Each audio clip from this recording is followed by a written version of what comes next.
El burro de Miranda es una clase de asno autóctono de Portugal. Su altura promedio es de 1,30 m. Es sumamente fuerte y resistente. Sus orígenes son inexactos.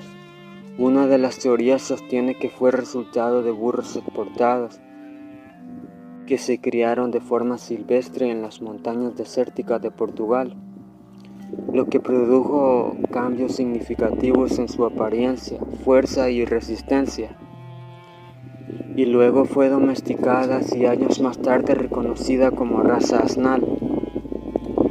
Esta especie está en alto riesgo de desaparecer debido al olvido de la raza, producido por la modernización del trabajo agrícola en Portugal, y no existen centros de conservación para la especie, siendo los viejos granjeros los únicos propietarios de esta raza, apoyados por el gobierno de Estados Unidos con subsidios para incentivar a los poseedores el cuidado de la raza para la continuidad de la especie.